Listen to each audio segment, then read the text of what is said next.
Okay, last video I said I trade on NASDAQ or the ES. I'm gonna just show you briefly of what I mean. If you look at the NASDAQ, which is NQ1 with the exclamation point, which is futures, right? Futures, you see this bearish, bullish movement, mostly bearish, right? Because market's going down. It's not that hard to see. If you don't see that market's going down, you're fucked. Dead ass. Like, you're might be cooked if you think this is bullish, actually fucked. Like, in all seriousness. Um, but you see this? I'm gonna open now. The next tab I'm gonna open will be ES1. This is the S&P 500. Do you see how it's almost similar to the Nasdaq? If you don't see that, you're fucked too, buddy. Not gonna lie. Now, in some cases, the Nasdaq, right, will take out a certain session low, right?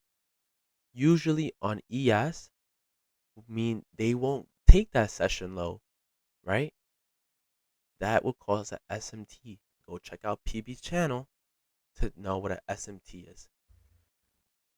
Because this is not the time for for SMTs right now. I'm just showing you why you should use both to trade.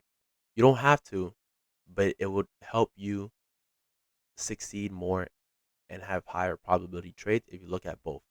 Because if you're trading on the Nasdaq, right, you would have ES, right?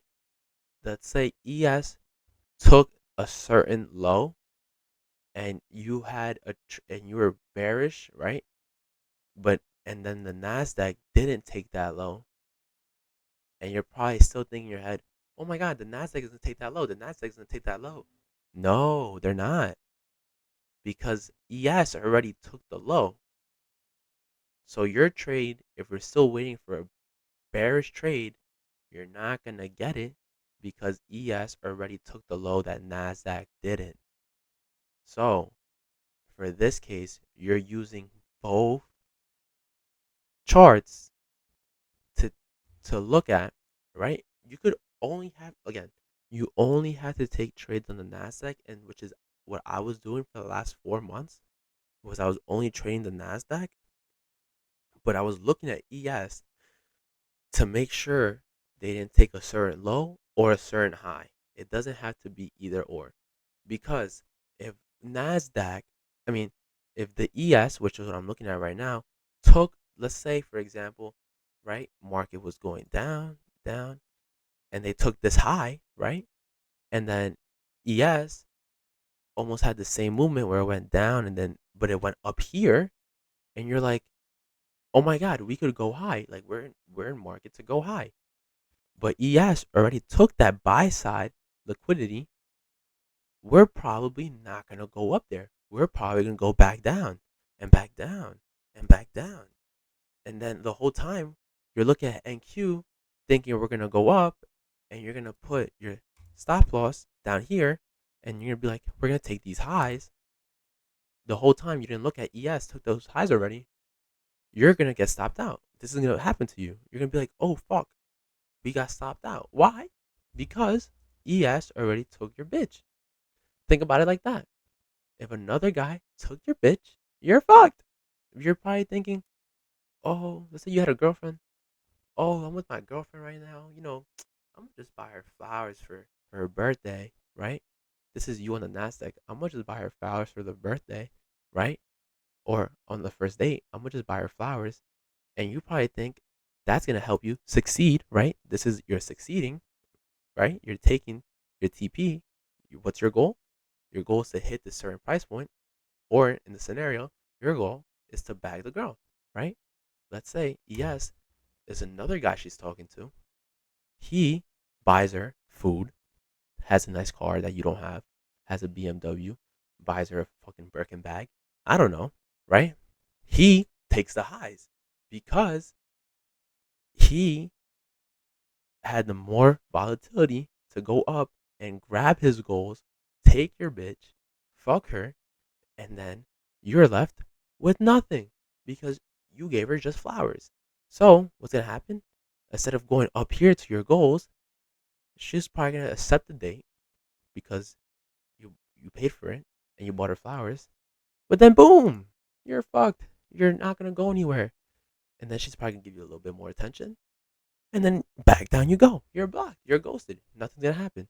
Because the other guy took your girl, took the TP that you were gonna take, right? What was the trade? It was something like this, right? Took the trade. This is hypothetically. Don't look at the charts. I'm just giving a hypothetical situation. Took your girl, hit the TP, meaning ES took the high, and then he ghosted her.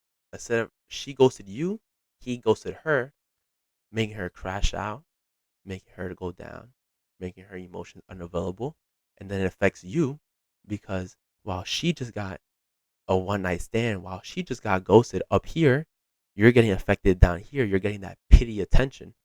So that's my view on how the charts work, and this is why you should use two charts, NQ and ES to trade, to compare both of them. Not to trade on both, but to compare them. So write that down in your notes. Write down why you maybe you don't have to. If you don't want to, you don't have to. You don't have to take my advice. I'm just giving you advice to help you guys out and comment down below. Maybe I need help. Maybe I'm doing something wrong and I'll hear you guys out. And from here we learn together. But write down why we use ES and NQ so you guys understand the concept of using both futures to trade. There's always going to be two things to compare to. If you do Forex, there's probably USD and GBY, right? Some shit like that. I don't trade Forex. Can't give you advice on that. But I trade futures. And for futures, since I trade NASDAQ, it's going to be NQ1 and ES1. So tonight, easy homework, do another 5 bearish trends, 5 bullish trends, but on ES. And also write down why we use ES and NQ. And when you do your homework, compare the two.